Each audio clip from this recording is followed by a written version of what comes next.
씨 뿌리는 비유를 말씀하신 이유는 씨가 뿌려져야 땅의 정체가 드러나기 때문이에요. 진짜 살아있는 씨가 뿌려지면 땅의 정체가 드러나거든요. 오늘 이야기의 주된 내용은 그 다양한 땅들의 반응을 소개하고 있어요. 그러니까 결국 씨가 뿌려짐으로써 땅의 정체가 드러난 거죠.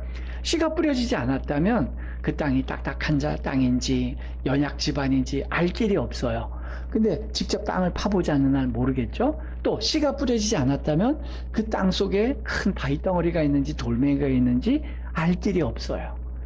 뭐 이제 가시떨기 같은 거는 덤불은 조금 쉬워 보일지 모르지만 가시덤불이 있다고 하더라도 뭐 불타 없어지거나 누가 베낼 수도 있는데 씨가 떨어져 보면 그 속에 가시 뿌리가 가득 있었으면 씨가 자라는 것을 방해하였으므로 나중에 가시가 열리는 걸 보고 아 여기 원래 가시가 있었구나 라고 아는 거죠. 그러다 보니 씨가 뿌려졌기 때문에 정체가 드러난 거죠. 그렇다면 하나님의 씨의 하나님의 씨, 즉 하나님의 말씀의 가장 중요한 특징을 우리가 알 수 있는데요. 그건 뭐냐? 하나님의 말씀의 특징은 바로 사람의 정체를 드러내는 역할을 한다는 거예요. 그래서 성경이 하나님의 말씀의 속성을 이렇게 소개하고 있습니다. 히브리서 4장 12절인데 우리 같이 한번 읽어보겠습니다. 이 히브리서 말씀이 예수님의 비유와 정확하게 일치합니다. 우선 하나님의 말씀 자체가 살아있고 활력이 있다 그랬어요. 그러니까 똑같은 거예요. 땅은 거의 뭐 변화가 없는데 살아있고 활력이 있는 하나님의 말씀인 씨가 그 땅 속에 마음속에 들어옴으로 생동감을 갖고 능동감을 갖게 돼요. 그러다 보니 거부감이 일어나게 되고요. 그래서 하나님의 말씀을 들을 때 어떨 때는 거부감이 들 것 같기도 하고요. 어떨 때는 두렵기도 하고요. 어떨 때는 외면하고 싶고요. 하나님의 말씀이 가지고 있는 생명력 때문에 일어나는 반응들이에요. 이 말씀은 한번 읽고 그 사람 마음속에 들어오면 자꾸 그 마음을 후벼요. 활력이 있어서 생동감 있게 그 마음을 자꾸 건드립니다. 그러다 보니 다른 교양서와 다르게 성경은 그렇게 배척의 대상이 되는 거예요. 많은 사람들이 철학서나 뭐 소크라테스의 책이나 이런 책들보다는 성경에 대해서 더 적대감을 갖는 이유가 성경이 살아있기 때문이에요. 여기서 이제는 우리는 두 번째 질문을 하게 돼요. 아니 그렇다면 예수님께서는 왜 땅의 정체를 드러내려고 하시냐는 거예요. 왜 사람들의 마음의 정체를 밝혀내시려고 하냐는 거예요. 그게 이제 또 질문이죠. 거기에 두 번째 챕터가 나와요. 예수님께서는요, 당시에 가짜 종교 지도자들의 정체를 드러내시는 분이었다는 거예요. 내 마음대로 해서 내가 행복하고 불안하지 않고 내가 진짜 만족하고 후회 없는 삶을 산다면 그렇게 살아도 돼요. 문제는 뭐냐? 인간이 자기 마음대로 살고 자기 뜻대로 살아서 행복한 사람이 없더라는 거예요. 다들 불안하고 긴장이 되고 행복하지 않게 삶이 이어지는 거예요. 그 근원적인 문제가 뭐냐? 창조주의 원리대로 살지 않았기 때문이라는 거죠. 그런 상황을 보니까 하나님이 안타까운 거예요. 선지자를 보내시고 하나님의 말씀을 전해주셨어요. 그래서 하나님은 행복하게 살 수 있는 방법을 자꾸 전달했는데 문제는 뭐냐? 인간들이 듣지를 않는 거예요. 하나님이 보내신 선지자들의 말, 하나님께서 하나님의 말씀을 듣질 않아요. 그러자 하나님이 계속 보내도 듣지 않으니까 극단적인 방법을 취하십니다. 무슨 방법이냐? 말라기 선지자 이후에 아예 선지자를 안 보내는 거예요. 얘기를 안 하시는 거예요. 얼마 동안? 무려 400년 동안. 주님이 침묵하십니다. 도저히 잔소리로도 안 들으니까 이제 잔소리할 필요 없어.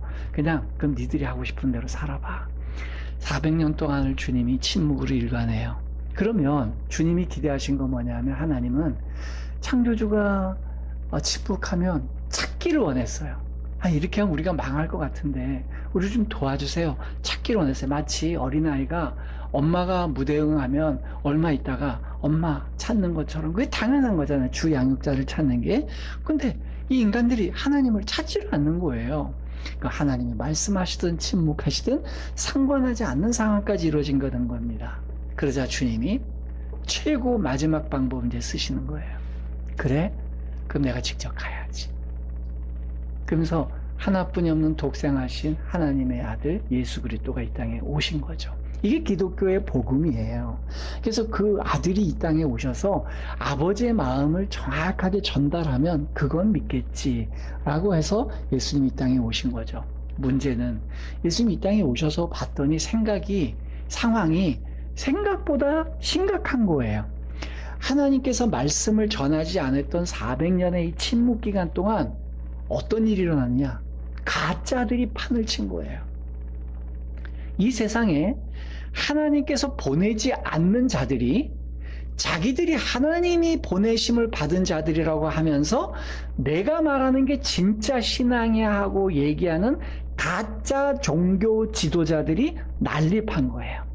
그 당시에 이 중간기에 이제 태동했던 많은 가짜 지도자들이 누구냐? 뭐 바리새파, 사두개파, 서기관들, 제사장들, 열심당원들, 장로들 이런 사람들이 그 당시에 백성들의 종교적인 지도자 위치를 차지하고 우리가 말하는 게 하나님의 뜻이야 라고 얘기하는 거예요. 그러면서 그들은 각자 이것이 하나님의 뜻이야 라고 자부하며 자기들이 하나님의 대언자라고 얘기하는 거예요. 하나님 보내신 적이 없는데, 그러면서 자기들이 만들어낸 관습과 전통이 곧 하나님의 말씀이다 라고 주장을 해요.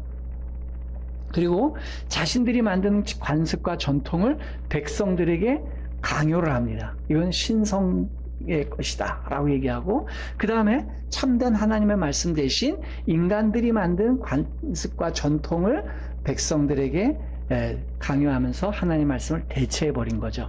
종교 지도자들이 만든 관습과 전통은요, 이 백성들이 항거할 수 없는 법이 되어버렸어요. 그리고 종교 지도자들은 자신들이 만든 그 관습과 전통을 가지고 자기들의 권위를 세우는 데 이용한 거예요. 그래서 그렇게 부여받은 권위로 그들은 질서를 세우고 백성들의 종교심을 독점하는 데 이르게 된 겁니다. 이때 바로 이게 팽만해지고 상식화되었을 때 예수님이 오신 거예요. 진짜 하나님의 말씀을 가지고. 그러니까 만일 당시 종교 지도자들이 정말 하나님의 뜻을 전달하는 자들이었다면 상황은 달라졌겠죠. 내가 하나님의 뜻대로 정말 열심히, 하나님은 비록 말씀하시지 않았지만 우리가 하나님의 말씀을 연구해 보니 이게 하나님의 뜻이었어 라고 그들이 연구했다면, 또 그렇게 백성들에게 지도했다면 예수님이 오셨으면 어떻게 했을까요? 쌍수로 환영해야죠. 그분을 적극 지지했어야죠. 그래서 참된 신앙인들이라면 그 예수님의 말씀을 받아들이고 싹을 다 틔웠어야 되는 거예요. 그러나 그들은 가짜였단 말이에요. 그러다 보니까 가짜를 가지고 설쳐대던 당시 종교 지도자들이 당황되는 거예요. 왜? 진짜가 나타났으니까. 애초에 종교 지도자들은요, 하나님의 말씀과 진심에 관심이 없던 자들이에요. 그들의 진짜 목적은 하나님이라고 하는 명분을 이용해서, 그 종교심을 이용해서 내 특권과 기득권을 유지하는 것 자체가 목적이었던 사람들이에요. 그렇기 때문에 예수님의 등장은 종교 지도자들에겐 너무 부담스럽고 꺼려지는 일이었던 거예요. 그래서 예수님이 등장하심으로써 우리가 지금 누리고 있는 모든 특권과 기득권이 다 빼앗기고 사라질 것 같은 두려움을 느끼게 됐고요. 당연히 종교 지도자들은 그래서 예수님을 배척하게 되고 심지어 죽이기까지 할 만큼 미워하게 된 거죠. 그래서 가짜인 그들이 진짜인 예수님을 가짜로 호도하는 거예요. 그리고 진짜 신성을 갖고 계신 예수님을 신성을 모독했다라고 치부해버린 겁니다. 이런 시대에 예수님이 등장하셔서 진짜 하나님의 말씀을 전하신 거예요. 그러니 가짜 종교 지도자들의 정체가 드러난 거죠.